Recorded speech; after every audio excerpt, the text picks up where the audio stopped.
నేను వైఎస్ఆర్సీపీ లాగా పిచ్చి పిచ్చిగా మాట్లాడాను. అధికారంలో ఉండే అబద్ధాలు ఎందుకండి? పని చేయండి సార్.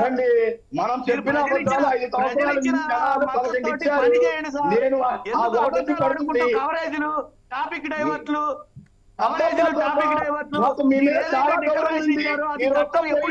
చెప్పండి.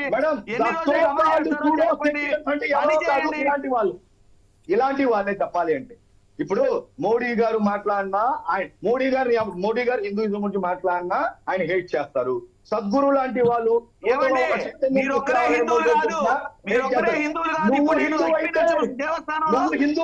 ఇక్కడ ఉన్నాను. 5 గుళ్ళు ఉన్నాయి. 5 గుళ్ళు నిత్య అన్నదానం చేస్తారని మీకు తెలుసా? ప్లీజ్ అండి, ఎందుకు పర్సనలైజ్ గా వెళ్తున్నారు? ఇక్కడ పర్సనల్ గా ఎవరు ఏంటి అనే విషయాల గురించి చర్చించుకోవట్లేదు. ఒకసారి గుర్తుపెట్టుకోండి, ప్యానెల్ లో ఉన్నటువంటి అందరూ కూడా హిందూసే, ఎవరు వేరే మతాలు వేరే కులాల వారు కాదు. ఎందుకు? ప్లీజ్ ప్లీజ్ వ్యక్తిగతంగా మేం హిందూ అని చెప్పి మాట్లాడుకోవడానికి మనం డిబేట్ కండక్ట్ చేయలేదు. వెంకటేశ్వర రెడ్డి గారు ప్లీజ్ వినండి. వెంకటేశ్వర రెడ్డి గారు, మీకు ఫస్ట్ డిబేట్ స్టార్టింగ్ నుంచి చెప్తూ ఉన్నాము, స్టార్టింగ్ తీసుకోవడమే మిమ్మల్ని తీసుకున్నాము. ఏంటి ఇంటరప్షన్? ప్లీజ్, ప్రజలు చూస్తున్నారు, ఎవరిని మాట్లాడనివ్వట్లేదు, ఎవరి వాయిస్ వెళ్ళనివ్వడం లేదు. ఇది కరెక్ట్ అయిన వే కాదండి. ప్లీజ్ కరెక్ట్ చేసుకుంటారని అనుకుంటున్నాము. ప్రతి ఒక్కరు కనీసం అనలిస్ట్ మాట్లాడుతున్నప్పుడు కూడా మీరు ఇంటరప్ట్ చేస్తున్నారు.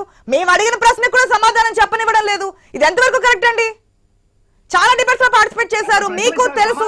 చెప్తే కదండి, చెప్పడానికి ప్రయత్నం చేస్తే కదా, చెప్పట్లేదు వాళ్ళు. మీరు సమయం ఇవ్వాలి కదా, వారికి సమయం ఇచ్చి వారు చెప్పకపోతే అప్పుడు మనం క్వశ్చన్ చేయొచ్చు. మీరు కనీసం వారు సమాధానం చెప్పే అవకాశం కూడా ఇవ్వకుండా మళ్ళీ ప్రశ్న ఇచ్చి మళ్ళీ ఇంటరాప్ట్ చేసి ప్రతి ఒక్క గెస్ట్ మధ్య ఇంటరాప్ట్ చేస్తూ ఉంటే సమయం 1 అవర్ కూడా ప్రజలకు ఉపయోగపడే విధంగా ఏ విధంగా మీరు సమాధానం చెప్పండి. ప్రతి అంశంలో మీరు ఇంటరాప్ట్ చేస్తూ ఉంటే డిబేట్ అనేది డిబేట్ అవడము, మిస్టేక్ అవడం, టైం వేస్ట్ అవడం తప్పించి ప్రజలకు ఏమవుతుంది? ప్లీజ్ అండి, ప్లీజ్ లాస్ట్ 1 మినిట్ అయినా కామ్ గా ఉండండి ప్లీజ్. ఎస్ రాఘరామ్ గారు, ఫైనల్ కామెంట్స్ అండి.